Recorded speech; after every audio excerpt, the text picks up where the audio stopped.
Production and distribution of City Club forums on IdeaStream are made possible by the generous support of PNC and the Raskin Family Fund, with additional funding from Robert Conrad, Cleveland State University, the Chautauqua Institution, the Cleveland Clinic, and the United Black Fund of Greater Cleveland, Incorporated.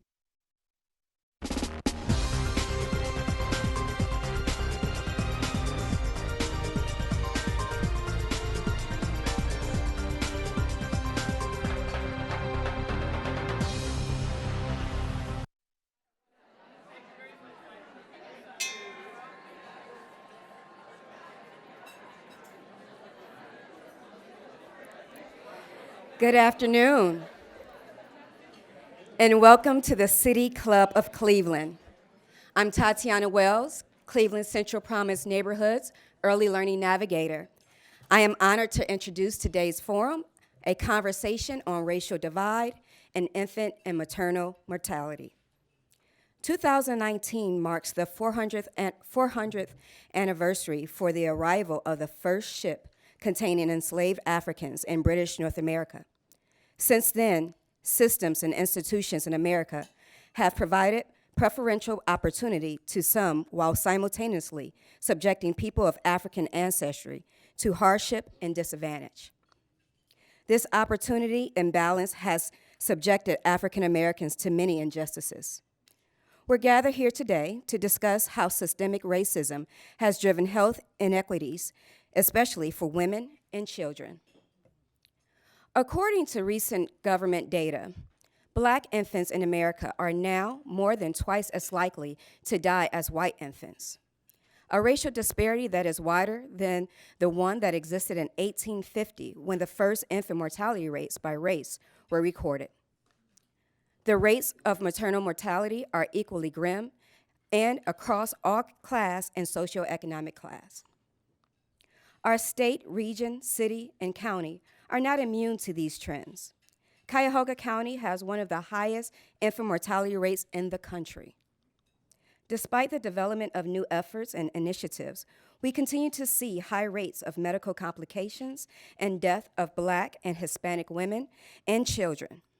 For example, earlier this year, data released by First Year Cleveland showed a troubling increase in infant mortality of Black babies due to extreme prematurity. We've assembled a panel of regional leaders to discuss the work being done to develop long-term solutions to infant mortality. Guiding today's conversation is IdeaStream reporter and producer Marlene Harris-Taylor. She joined IdeaStream in 2016 after serving as medical editor of Toledo Blade. Ms. Harris-Taylor previously served as public affairs director for WBGU TV and as a producer for NPR's Morning Edition show in Washington, D.C. She earned her master's degree in mass communication from Miami University of Ohio and her bachelor's of arts in journalism from The Ohio State University. Ms. Harris-Taylor, I turn the forum over to you to introduce our panel. Thank you. Thank you so much, Tatiana. I should say go Bucks, right, before I start. I'm so honored to be asked to do this forum today because, this issue is so personal to me as an African-American woman. But I'm also a reporter, and, so many times I've covered these devastating facts about infant mortality and maternal mortality. And, each time, I gotta tell you, reporters, we're not supposed to get emotional about stories, right? But it breaks my heart every time, I hear these stats about what's going on. I know this issue is important to people in this community, especially the people in this room, but everybody is working so hard to make a difference. Yet the number one question I hear from people when I'm out in the community and interviewing folks is, why? Why are the numbers not coming down, right? This is a crisis, but is it being treated like one, by the larger community? And what role does systematic racism play in this issue? We've got some great folks on this panel to tackle all these questions and more. Let me start by introducing to my left, Kristen Farmer, founding president and CEO of Birthing Beautiful Communities. And next to her is Dr. Arthur James, National Maternal and Infant Health Expert and Advising Consultant for First Year Cleveland.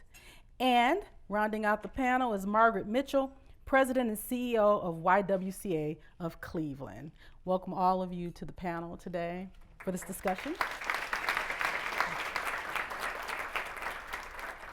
So I want to start off with that question, why? I know we want to get to larger issues, but let's just set the table with infant mortality and why. I think it was you, Kristen, that told me that we are at a 4-year high in the infant mortality rates right now. A 4-year high, despite all your wonderful efforts of so many people in this community. So I'm going to pass the torch to you to start off with the why. Well, I think that the consensus, as we already know, is systemic racism. And what that means is racism that has perpetuated through our systems, through many systems, not just health, but within economics and all of the institutions that we see across our society. But it's also have been rooted in the lack of empowerment for people, particularly in the African American community and rise up, as I often say that if we were empowered more, then racism wouldn't exist at all, for us to rise up to say, enough is enough, we care for our own, we take care of our own. There are disproportionate measures across all systemic institutions, including the need for more birth workers of color, more Black birth workers, African American birth workers in particular. That's within institutions. Ohio certainly has a low number of midwives of color, Black midwives, and that women, African American women and families need to see people who look like them, who are also caring for them. And so with that lack, there's sort of a cultural barrier that comes along with that. And so that has a lot to do with the why. Okay. Well, Dr. Arthur James, I know you've been studying this issue for years. You're here in Cleveland right now, but you've studied this in many other cities. Yes.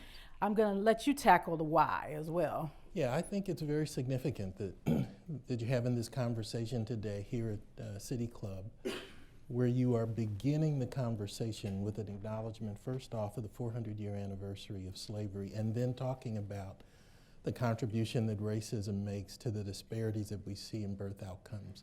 And part of the reason that it's significant is that when you think about infant mortality, almost all the time, we describe infant mortality clearly as a clinical situation.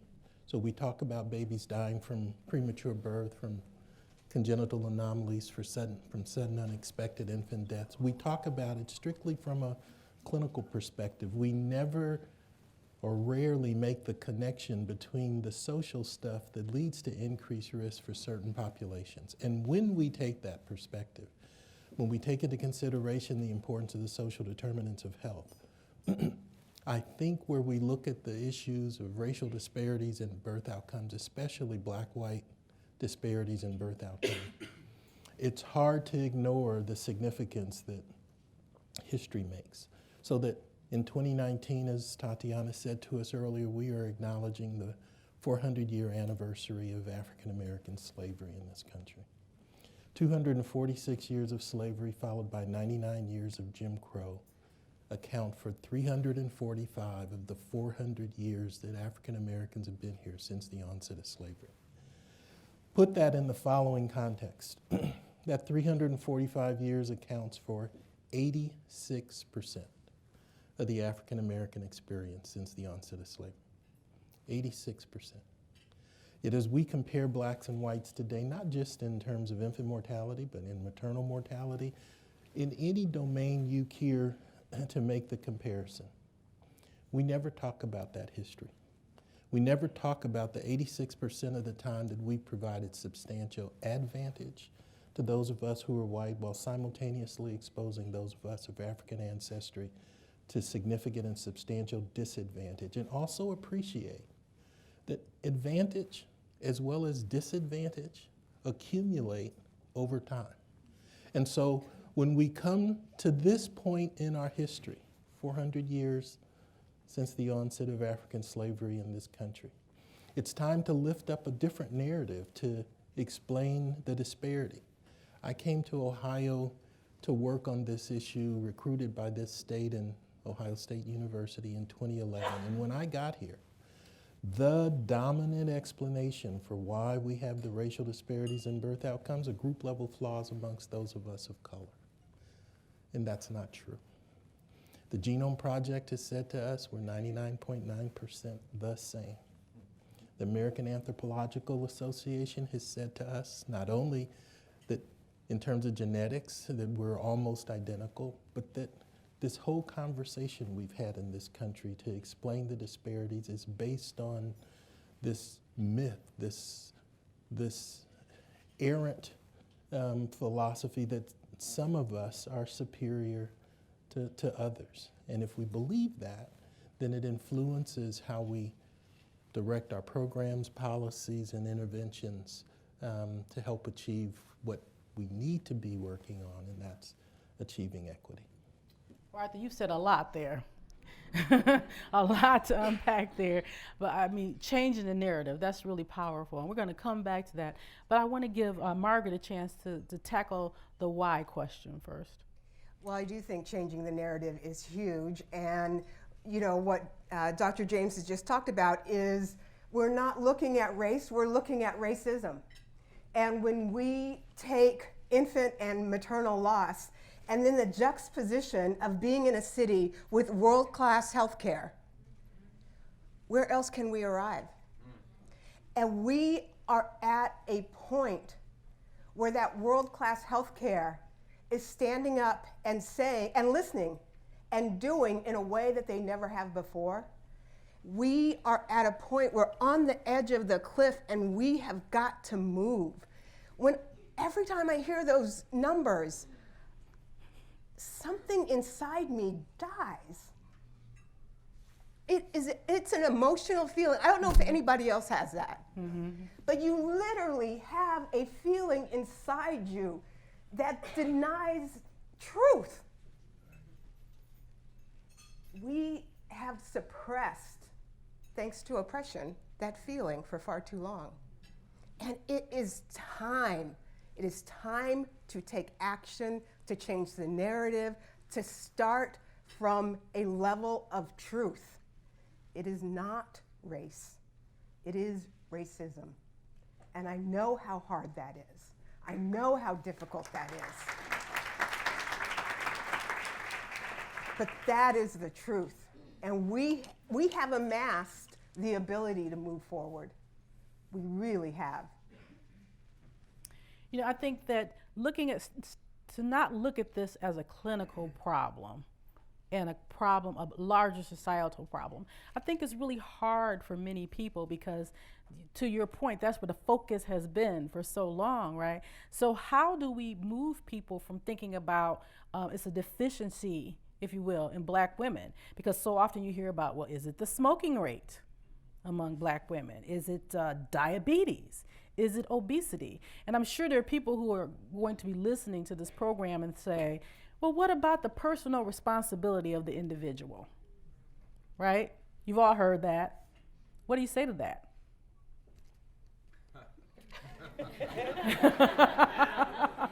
Well, I'll get us started. First off, in terms of the first portion of your question about, hearing about this as it's related to smoking or diabetes or to obesity.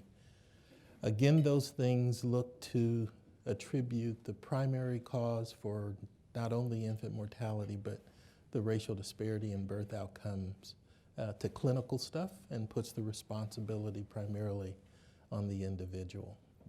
So I want you to think about infant mortality and the infant mortality rate a little bit differently.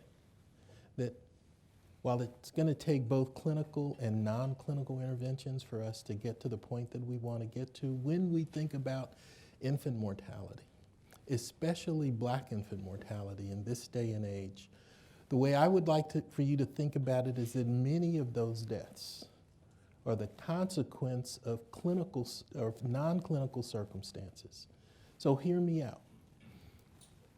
They're the clinical consequence of the conditions in which we live,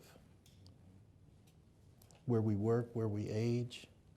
And it's the whole significance of paying much more attention to the social determinants. Because We don't live in our doctor's offices or in the hospitals the majority of the time. We live in community. And the quality of life that we create in those communities has significant impact on the quality of life in general for us, on how long we live, and yes, whether or not a baby survives the first year of life. Well, you know, Kristen, you said something really interesting to me. You said that there's a connection between this issue that we're talking about today and the mass incarceration of Black men. And people don't, you don't automatically make that connection between women, maternal mortality, infant mortality, and the mass incarceration of Black men. What is that connection? Well, Black men are incarcerated disproportionately, just like everything that we've already brought up here on this panel today. There's disparities in each one of those, even if we are talking about maternal morbidity. With mass incarceration, I think a lot of times we forget that we hyper-focus on the mother and the baby and don't really take into account the role of the men within the family unit. We're not just talking about the mother, we're not just talking about the baby, we're talking about this family, right? And so if Black men are incarcerated at a much higher rate, then we have to look at that from the lens that those are fathers, those are brothers, those are uncles, those are cousins, people who would be normally in the community who are there to support that mother are taken out of that community, right? And so that then contributes to the high levels of stress that our African American mothers are put on, because not only is she playing the role of the mother, but she's also playing the role of the father.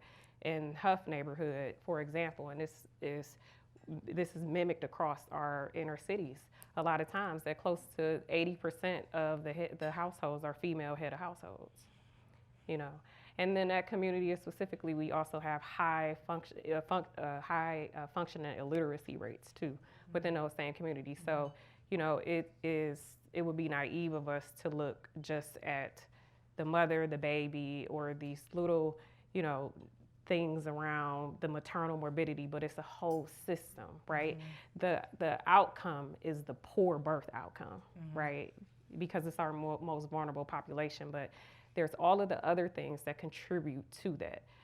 So all of the systemic issues that affect the father, that affect the mother, that affect the grandmother, it all boils down to that baby not making it its first year.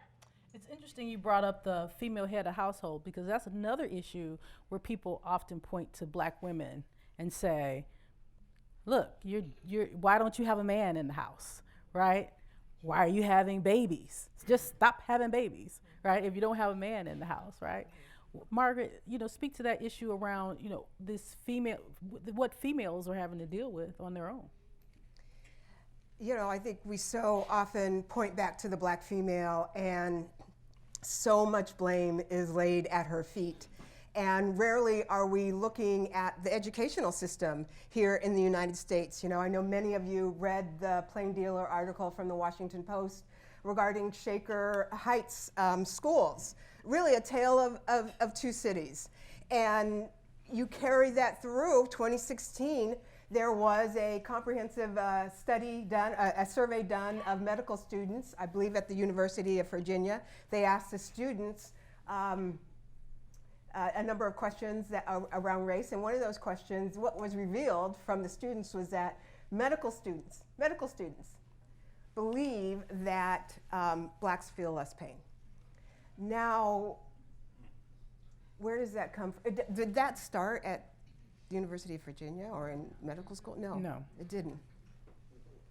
You can walk that back into the education system in the United States and see the system that we are creating and how that becomes walking and talking in our medical centers to our single but supported Black mothers who may not have a male in their household, but certainly have a structure, a family structure, a support structure with them to be able to successfully raise children. Did you want to weigh in on that, Arthur? Yeah, I want to go back a little bit to some of what Kristen talked about in terms of the influence of mass incarceration on the Black community.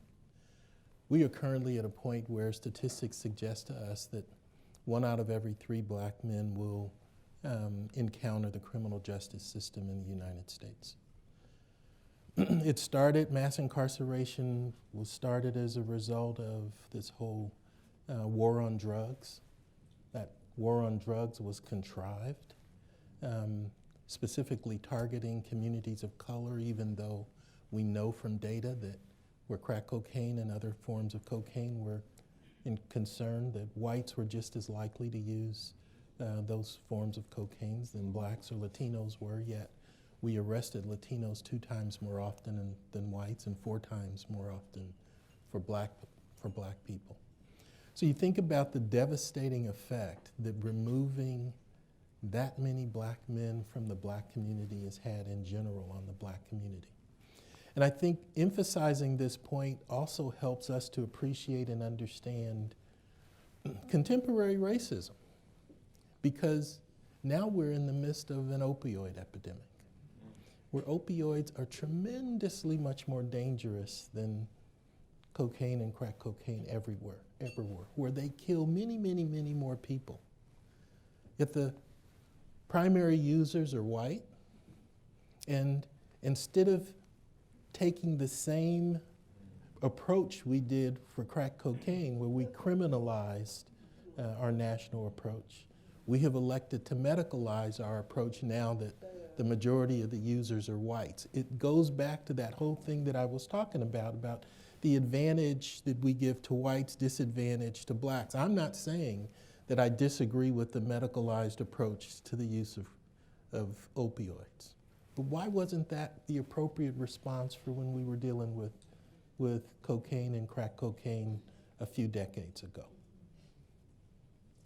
It's a very interesting question. So what we're saying, what the panel is advocating, is that we move away from just thinking about just focusing only on clinical interventions to get at the root of the infant mortality and the maternal mortality problem. But how do we begin to change the conversation so that people look at it in a more systemic way, look at racism, look at toxic stress? How do we change that conversation? I'll start with you, Kristen. Yeah, the toxic stress is a big thing, and we did do some research internally in partnership with Kent State University to look at what was happening on the stress level. When I first started this work, one of the things that I used to see repeatedly coming into our office was we would have women who, we used to do a national perceived stress scale. We used to use a national perceived stress scale, and this was self-reporting. And women would say, for example, on a scale of 1 to 10, how stressed are you? They will report very low numbers, 1, 2, 3s, but they would have just revealed to myself and the Birth and Beautiful Communities team that they were in a domestic violence situation. They were homeless, couch surfing, all of these things that we normally would know as being a stressor. You know, so much so that I was intrigued to explore the theory that is it possible that African American women are internalizing and normalizing the stress so much that it has become a part of our being. And it's the I can handle it sort of resiliency that we carry within ourselves. And so A strong Black woman. The strong Black woman phenomenon. And so I went to we really wanted to explore what that looked like. And so really what came out of that was what our theory was that Black women, in fact, are internalizing the stress that we have. And we pass it on generationally too, to our daughters, you know, as that comes up. And so that is a big deal if we're talking about prematurity, right, which is a leading cause of infant death. Yes. You know, and so I think that there's 2 things. Well, one thing really in particular that I want to say is that I think that sometimes we forget that the reason why the state, city, counties numbers are so high is because of Black infant deaths. And we don't say that enough We need to be explicit in saying that it's black babies. If we removed black babies from this equation, Ohio may have the best infant mortality rate in the country. No. So this states the black infant deaths that's driving the numbers, right? And then the other thing too is that this is not a poor blacks problem. You know, I think that the myth is that this is a poor blacks problem. This affects a lot of black women who are married, who do have husbands in the household, who are, you know, have a shared partnership. So again, it's the toxic stress that has been internalized. You know, we see women from all socioeconomic backgrounds, and a woman of a lower background might have stressors that are related to finances, but a black woman who has a higher education, who has a six-figure paying job, has stressors that comes from her being the only black person in her department at work. And her having to assist her other family members who have not been brought up on that 228-year wealth gap that Dr. James talked about, right? And so these things internalize over and over. So what can we do? Yes. You know, I always say that we have to, as African American people, I am putting the onus on us. We do have to be empowered and stand out and have the courage to say when something is not right, that it's not right. When something is not benefiting us and our black babies, we need to be explicit in saying that and have the courage to speak out, because that is what I'm here to save. I'm not here to save anyone's feelings. I'm here to save babies. All right.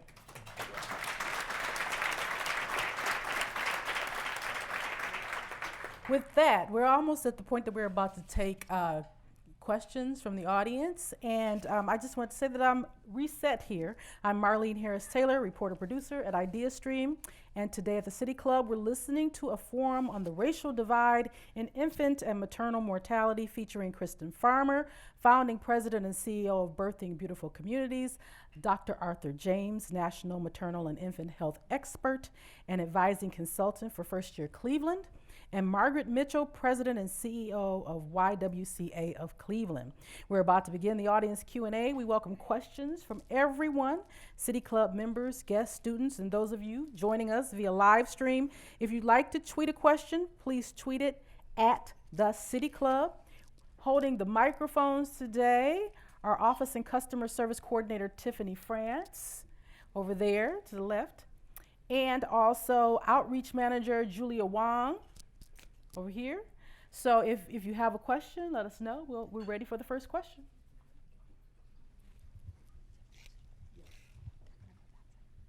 I see several hands. A lot of people want to get in on this. Good afternoon. This is such an important topic, and I'm glad you're here. My name is Merle Johnson. I'm on the Ohio Board of Education, and the toxic stress certainly affects our students in school, so I'm glad that was mentioned.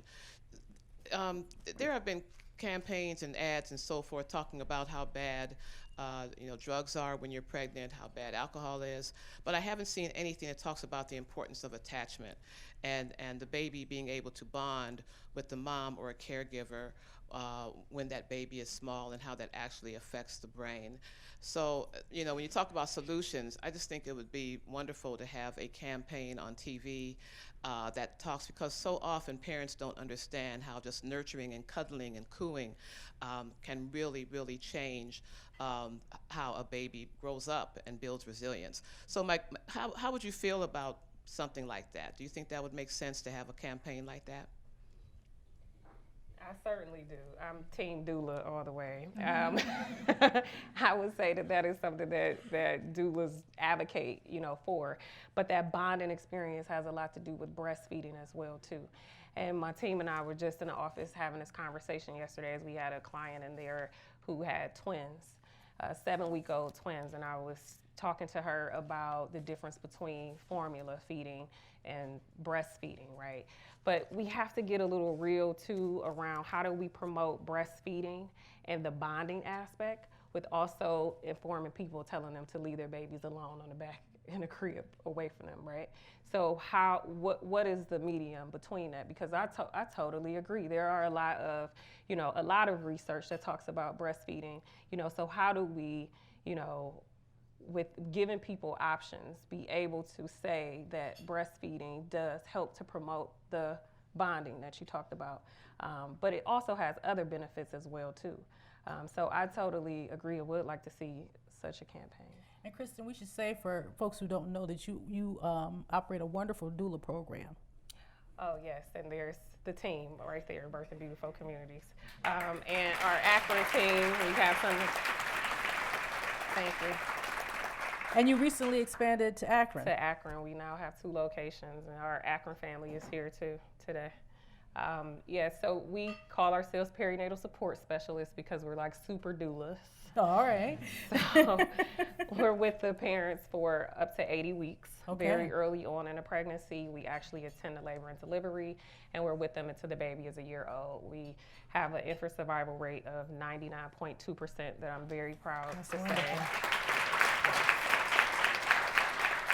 Wonderful. You should be proud.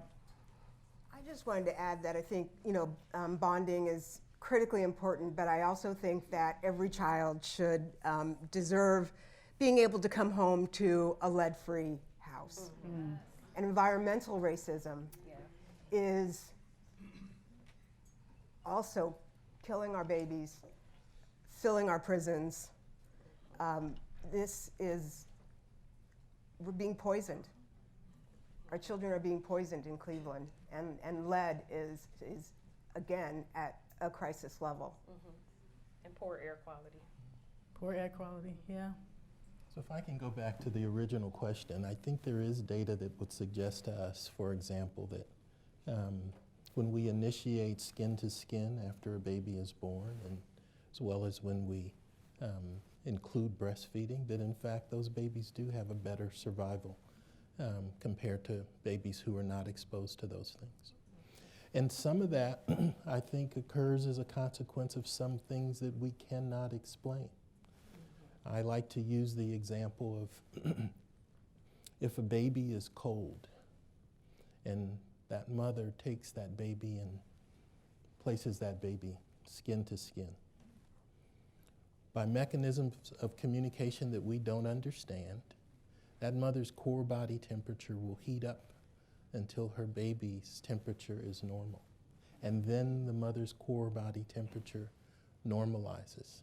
So that there are some mechanisms of communication that we don't appreciate, that we don't understand, that we don't talk about, but that occur, that assist and help us in terms of the whole bonding issue and doing well. So I agree entirely, but I also think there's data to support that. I think we're ready for the next question. Yes. Good afternoon. Dr. James, I heard you say that the social determinants of health, racism, since 2018, the Ohio Department of Health and the Ohio Medicaid Office have not funded racism dialogues and social determinant of health. And if we can't get together and discuss this in order to move America and make America great, and if white folks are not willing to come to those meetings, those discussion circles or what have you in communities, how are we going to change things around racism in this country if white folks are not willing to join with us? Because getting together and talking about it among ourselves, should we continue to just do that? Or should we put a hold on that until we can really get some funding and get folks that really need to be at the table there? Summit County has not had funding since 2018. So what's down the track? What's coming up in 2020 and so forth? Are we ever going to talk about it? Thank you.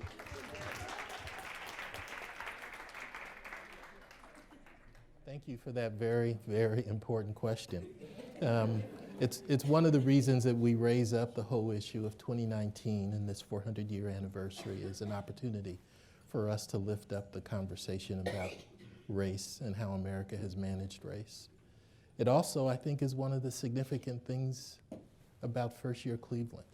It's one of the few national infant mortality reduction organizations that has made a conversation about racism first and foremost. Now, when we talk about Ohio, the conversation actually gets pretty complicated. First off, back in 2014, we pushed the whole issue of the importance of addressing social determinants of health to the Department of Medicaid, to the Ohio Department of Health, to, at that time, Governor Kasich's administration. We were essentially told that social determinants was kind of a smoke and mirror sort of thing, that it wasn't real.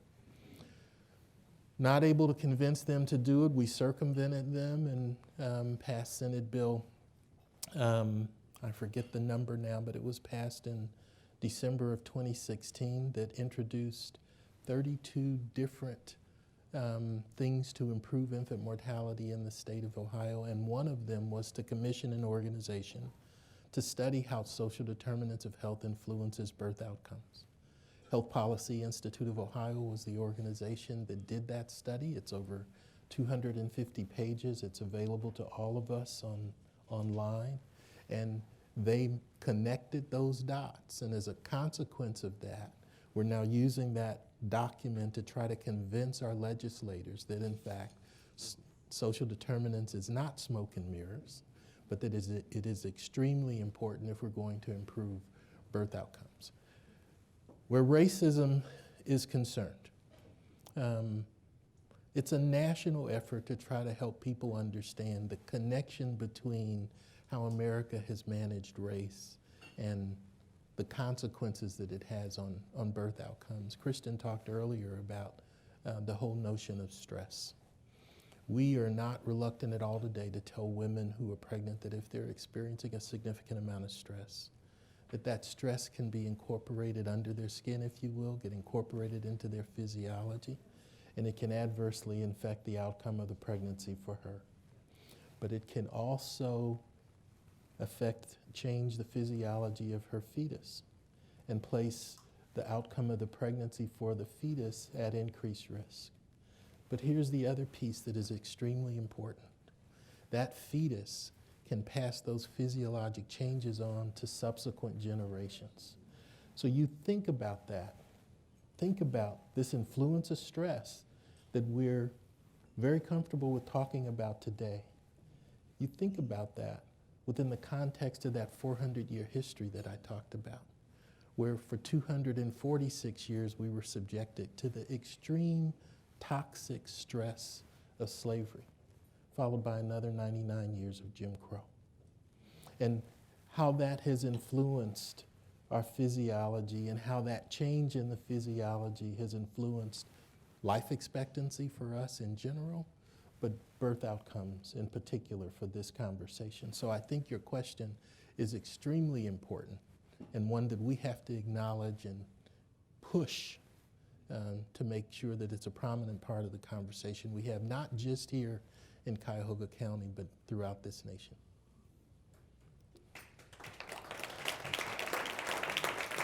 Is there another question?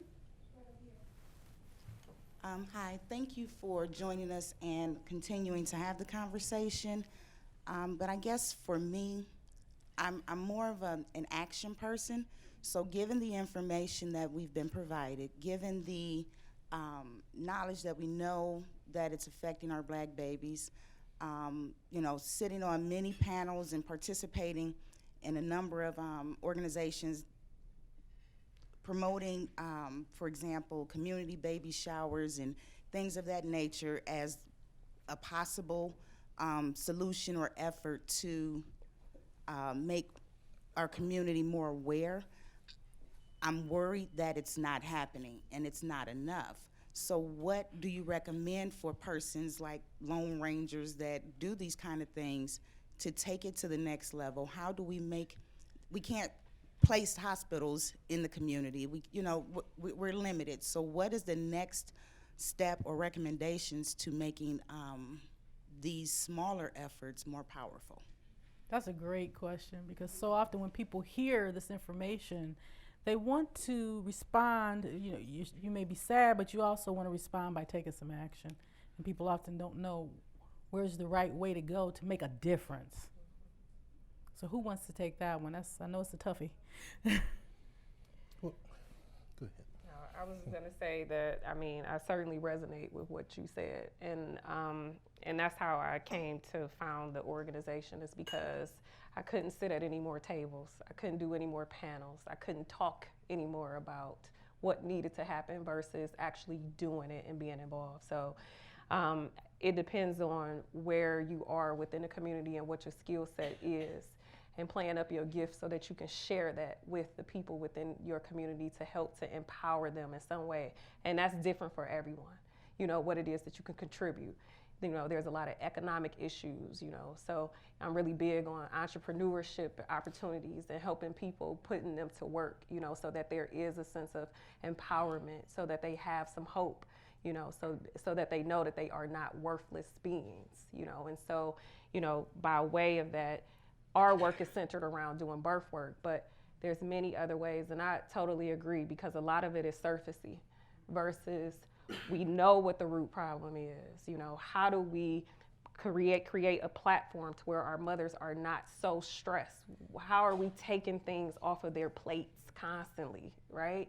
You know, welcoming packages and things like that for mothers, new mothers. We talked about a number of different things, but it is going to take a community effort and the collectivism in order to impact families in a way that we should.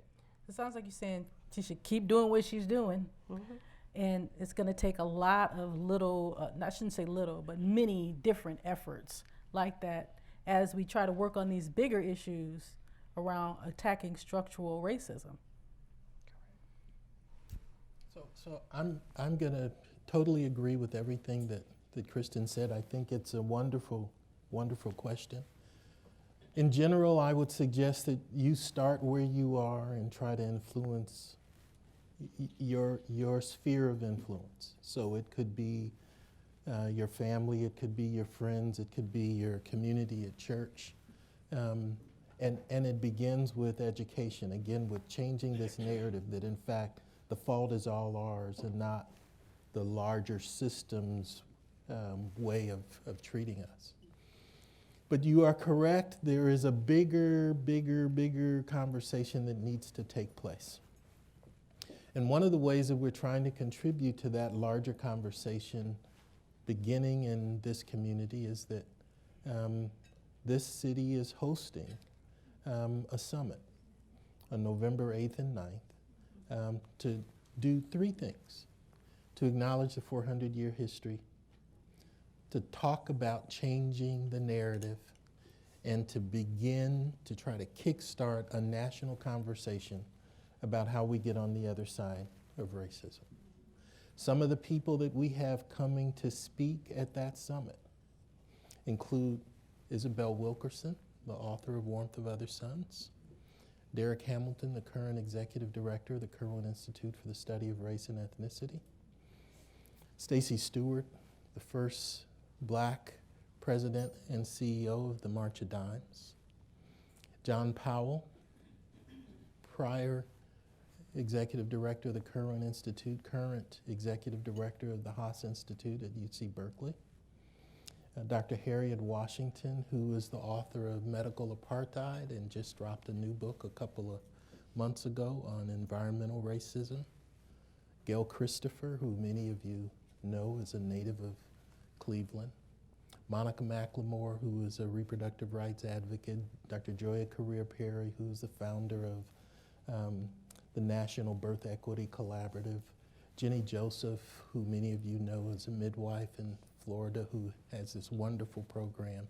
And the list goes on and on and on. Understand that all of those people that I just named are considered national Black experts. It's extremely rare to have that many national Black experts convene in one conference, and we have them coming here to Cleveland. We'd invite all of you to be a part of what we think will be a pretty substantial conversation for those 2 days. Can you give those dates again? November 8th and 9th. And how do people connect if they want to be a part of this? I think we have some flyers outside here for people who want to be a part of it. For 2 days, lunch, a continental breakfast, for $160 to be exposed to an incredible number of change makers for our nation. What do you hope is going to be the outcome after the 2 days?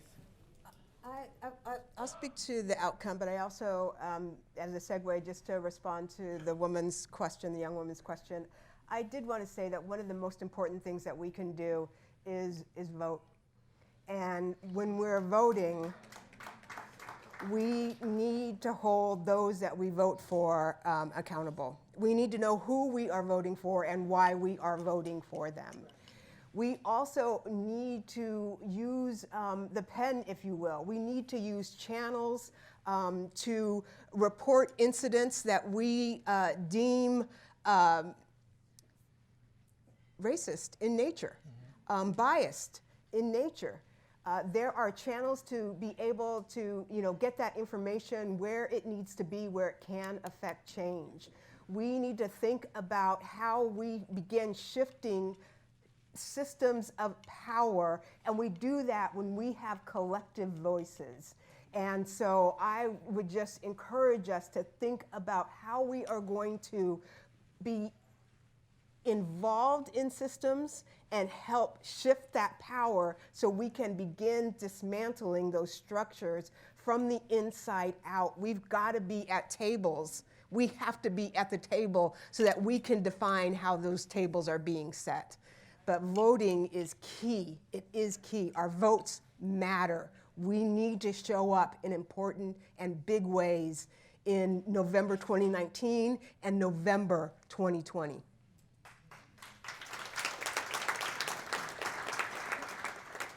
That's a great point, Margaret. But again, back to the yeah. summit in terms of what do you hope is the outcome? Because we've heard here today that people are saying, okay, I'm just tired of just talking. Yeah. So what's going to be the hope for outcome? So one of the things that we hope for as an outcome of the 400 Years of Inequity Conference on November 8th and 9th is bold. And we are asking, is it time to declare racism a public health crisis? If we take a look at education, gun violence, infant loss, maternal loss, lead, the justice system, can we go on and on and on? What connects these things together? And we are seeing a very powerful move happening, a thoughtful move, a powerful move, an important move across the country to take a next step. Is it the only step? It's not. But it's a big step, and it is important for us to recognize this is a crisis. This is a crisis. And declaring racism a public health crisis will change the dynamic. It will bring resources. It will shift in a direction, the direction that we need to go. And we want to see, because we have so many folks coming in from all over Ohio, to be able to carry this water back with them and begin that thought leadership around what hangs off of this, why and how. But you are seeing this happen. You're seeing it in King County in Washington State. You are seeing it in Madison, Wisconsin, and Milwaukee earlier this summer declared racism a public health crisis. I just wanted to do a check-in and see if there were any more audience questions. I do see hands. There's one. Yes. I just want to thank the panel for some of the great things you guys have said. But I have a real great question for you. Right, I do, because I hear you saying about shifting power, and I heard the doc speaking about systemic racism and mass incarceration. And my question to you is, if we're talking about systemic racism and we're talking about shifting the power and rebuilding our community, then how can that happen when the economics, the finances go to white organizations that control what funding go to black communities? So if you have systemic racism, then you have white organizations that get money and then they choose who the money go to. Then how can we shift power? Because I don't believe power is shifted, because corporations don't shift power, they take power. right? So what do we do as a community? Like, where do we start, as the woman said? Where do we take actions? We can start our own organization. We can be entrepreneurs. Sure, they say, hey, you got to have a permit to do that, right? You have to have a license. Who ordains you to become this? You know, you have to come to me. I'm the person who has to say that you are even able to call yourself whatever you want to call yourself. So what do you do in that in this systematic racism? Because that's what systemic racism is. It's generational, it's emotional, it's inside my DNA. It's why I am what I am. So explain to me, Doc. I know you said some great stuff. I'm counting on you, right? And I just have to agree with you. That is a great question. Right. A great and powerful question. Now, for a local example, I was ready to defer to Kristen, but since you called me out, I want to respond to it in a number of different ways. First off, let's appreciate and understand that if the resolution of racism was up to black folks or the people of color, it would have been resolved a long time ago. Right. So that it's not just up to us. We need white folks at the table working hard to address the very issues that you've addressed. In the introduction, there was reference made to the Red Line exhibit that's in town. If we look here in the city of Cleveland, those same communities that were redlined back in the 1930s are the places where we see some of the most significant disparities that exist, not just in Cuyahoga County, but unfortunately that exists nationwide. So that we know that we've created these barriers and we have to work systematically at knocking them down. That's why what Margaret mentioned, the declaration of racism as a public health crisis, is extremely important, because if you start there, then it sets a lot of the agenda that has to be addressed subsequently, including all of the things that you mentioned. So with that, I'm going to pass to Kristen to talk about the stuff that she's doing, because I think it's a wonderful example of how somebody at a community level decided not to wait until the powers that be empowered her to make the changes that she's making in her community. Well, my question, I actually had a question too around how, resources are distributed, even if and when racism is declared a public health crisis, because there is something called the trickle-down community engagement effect for those in nonprofit, organizations that know that sometimes, well, not sometimes, but generally how it goes is that the power of bees receive the resources and then get to decide how those resources are used within African American communities, and not putting the resources directly in the hands of African Americans. And I always look back to this quote, and I may be paraphrasing, that Albert Einstein says, is that the same way of thinking that created a situation cannot be the same that solves it, right? Mm-hmm. And so we have to think differently. And then we also, again, we have to realize that we are our own saviors. We are our own saviors, right? We have the power lies within us. And yes, there are systemic things that change, but we coming up on 400 years, right?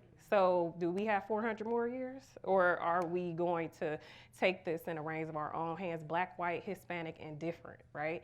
How are we going to work at a community level? It shouldn't be top down to the grassroots level. It should be grassroots level to the top, right? Because no one is more of an expert on my community than me. Mm-hmm. So to add to that, go ahead, I don't want to hold up the cameras. To put it into historical perspective, directing it specifically at your question, at the end of the Civil War, the United States was the largest slaveholding country in the entire world. You fast forward to today, after this mass incarceration and war on drugs and how much we arrested the descendants of those slaves. It currently makes us the country with the highest incarceration rate in the world. So you think about that within the 400-year history, that black folks in the United States are dependent on the same government that enslaved us, that has oppressed us, to now save us. And after 400 years, I think it's easy to conclude that we ain't high on the priority list for this country, so that we cannot just wait. And I want to put that within the context of recent movements that we've had.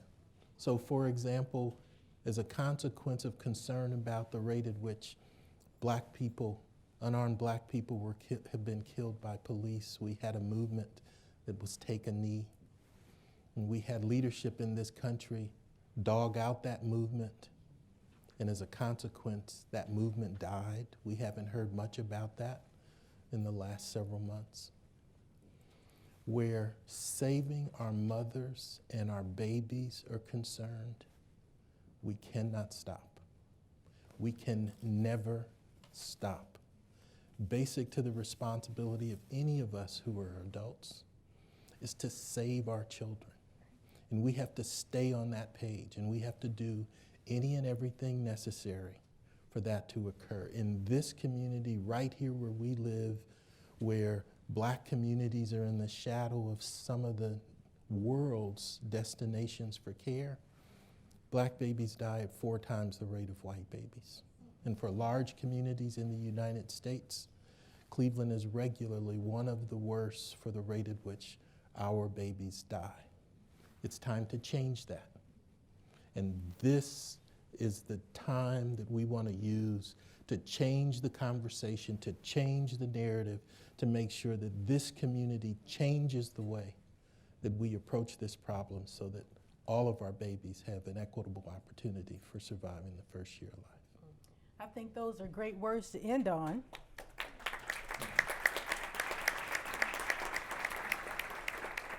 Thank you, Kristen Farmer, Dr. Arthur James, and Margaret Mitchell.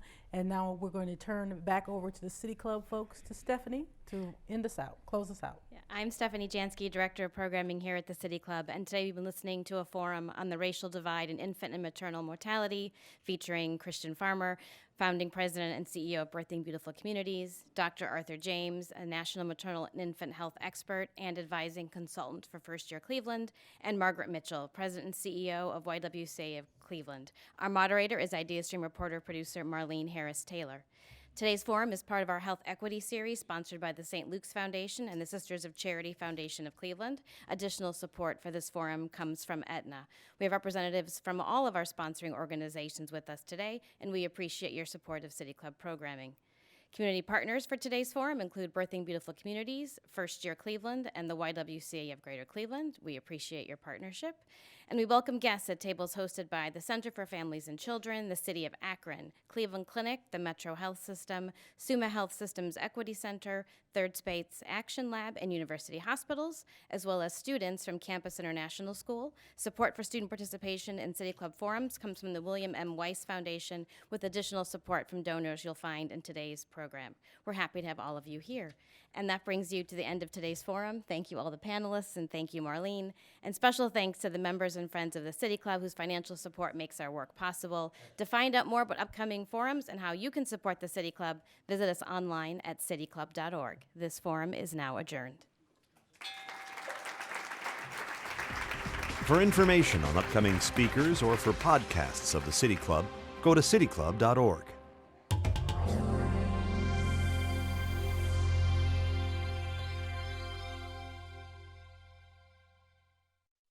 Production and distribution of City Club forums on IdeaStream are made possible by the generous support of PNC and the Raskin Family Fund, with additional funding from Robert Conrad, Cleveland State University, the Chautauqua Institution, the Cleveland Clinic, and the United Black Fund of Greater Cleveland Incorporated.